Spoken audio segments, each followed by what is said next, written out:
Bueno, yo no sé por qué tanta preocupación en los muchachos desde que sale esta campaña de acoso callejero. Si es para la gente que se extralimita, no para el galán. No, pero una cosa, claro, es para entender un poquito, una cosa es el piropo, ¿verdad? O sea, que es una institución. Claro, que ya está institucional, claro, es una institución. Pero otra cosa es cuando los perros van más allá de lo que es un simple piropo, ¿verdad? Que ya es la grosería. Por allí viene la mano. Ahí está, y es muy frecuente eso. Ya estamos con la señora Graciela Zelaya, ella es directora general contra la violencia a las mujeres. Y la gente quiere que se precise, señora Graciela, ¿de qué estamos hablando cuando hablamos de esta campaña? Sí, justamente, nosotros lanzamos una campaña, ¿verdad?, a nivel nacional para colocar en la agenda pública sobre la problemática del acoso callejero como una violencia de género que es la más naturalizada y invisibilizada, ¿verdad? Claro, o sea, genera risas. Genera risa y aparte es como algo aceptado en la sociedad, ¿verdad? Tanto de parte de hombres como mujeres, ¿verdad? Porque el hombre que de repente se extralimita en la calle, ¿verdad? Porque estamos hablando de palabras, acciones hechas por un desconocido en la vía pública o en un transporte público.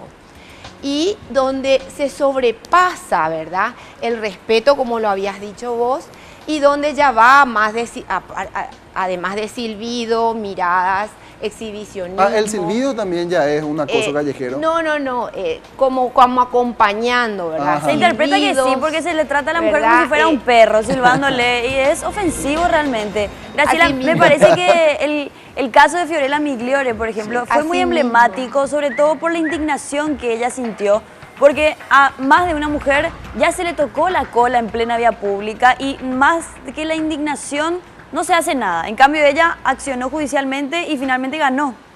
Asimismo, el caso de ella fue muy emblemático porque sí tuvo también pruebas, ¿verdad?, cámaras que estaban filmando en este momento, creo que fue una cámara de la calle. Ella luego filmó. Y ella misma filmó, le siguió, ¿verdad? Le siguió y le filmó a su acosador.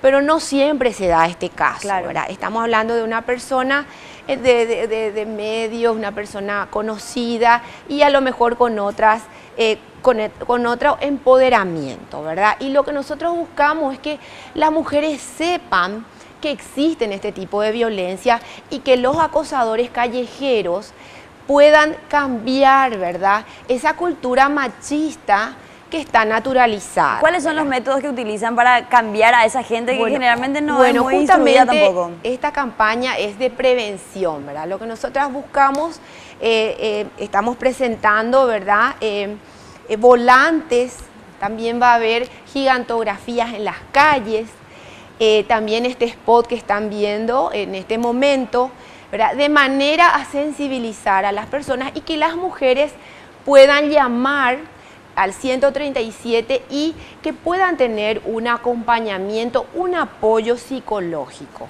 ¿verdad? Porque esto, ¿verdad?, produce en las mujeres una situación de desorientación y un problema psicológico. A eso justamente, ¿verdad?, quería desviar la consulta. ¿De qué manera afecta realmente esto a una mujer? Porque quizá muchos digan, pero no es nada, son simples palabras. Y allá en el fondo quizá hasta ella entienda como una aprobación de su belleza. Pero ¿cómo afecta a una mujer realmente? Y bueno, como te dije, volviendo, ¿verdad?, repitiendo lo mismo, puede afectar cuando se extralimita, cuando ya llega a tocamientos en las partes íntimas de una No, eso sin duda, pero las palabras también pueden generar un daño psicológico. Las palabras sí, también. ¿Cómo se hace para educar, Graciela? Porque sabemos que los hombres creen que depende de la vestimenta de la mujer el respeto que ellos deben proporcionarle. Porque dicen, pero ¿por qué se pone pollerita? ¿O por qué usa este pantalón si no quiere que se le ofenda en la calle, verdad? Lo que pasa es que una mujer tiene el derecho, así como los hombres, de vestirse como quiera. Y no por eso es menos respetable. Y no por eso vamos a imitar y exagerar las palabras y también y llegar a las manos, ¿verdad? Entonces yo creo que lo que queremos es justamente cambiar esa mentalidad machista, ¿verdad? No va a ser de un día, pero tiene su proceso. Claro. Y nosotras como ministerio, organismo rector de las políticas de género, vimos esa necesidad de presentar como un tipo de violencia. Ahora, para que los muchachos también puedan entender en qué momento es, piropo y en qué momento se convierte en acoso. Bueno, justamente vuelvo a repetir, no estamos hablando de piropo, ¿verdad? Porque también hace un tiempo en un anteproyecto de ley integral contra la violencia a las mujeres, sacaron a relucir como que era una ley antipiropo. Y no tiene nada que ver. Ni la ley integral contra la violencia a las mujeres no está relacionada a los piropos, y esta campaña tampoco está relacionada al se piropo. Podría decir, o sea, que no está prohibido los piropos. No, es que el piropo es algo lindo, que a la mujer le puede llegar a gustar. ¿Te agrada el piropo, Pati? Claro, te dicen qué ¿Qué, linda? por ejemplo, fue un piropo que te gustó? ¿Qué te dijeron? No sé, ya no me acuerdo, pero piropos así tiernos, ponele. Pero después ya empiezan a decirte que groserías. Te exalten, no que te denigren. Claro, que te empiezan a decir groserías. Quiero hacerte esto, o te pongo de esta forma. Y eso es verdaderamente ofensivo. Y no solamente en las calles, en las redes sociales, en muchos lugares. Ahí por lo menos puedes bloquear a la gente, pero en las calles es una ofensa y una humillación que vos estés caminando y te griten de todo. Una cosa de adiós preciosa, qué hermosa que sos. Sí, no, ¿verdad? Qué diosa. Entienden muy bien. Él entiende bastante bien. Pero es lo que decimos todos. Igual te puede poner un poco incómoda, pero no es ofensivo. Claro. Pero hay que moderarse, porque no crea tampoco ningún efecto. Eso yo nunca entendí, porque los hombres creen que diciendo todas esas palabras o silbándole a la mujer como si fuera un perro, van a lograr levantar algo, entre comillas. Nadie se va a dar la vuelta y decirle, gracias, ¿cómo te llamas?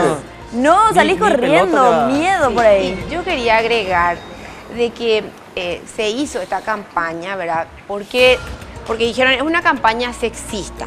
Esta campaña no es sexista, porque el 99% de este tipo de violencia reciben las mujeres. Y en segundo lugar, también es una problemática de todos los países, sobre todo Latinoamérica, claro, ¿verdad? De que son más efusivos, ¿verdad? No así en otras regiones, ¿verdad? Entonces, esto es una campaña que lo están haciendo a nivel latinoamericano, ¿verdad? Y lo que se da mucho es el transporte público, ¿eh? Sí. Y ahí veíamos las imágenes. Es denigrante realmente. El tema del apoyo ahí. Porque ahí buscan el contacto físico, aprovechando las circunstancias, que hay poco espacio. Ahí está. Ahí está. Y con esa misma cara probablemente, ¿eh? Ahí es. Ahí es. Sí.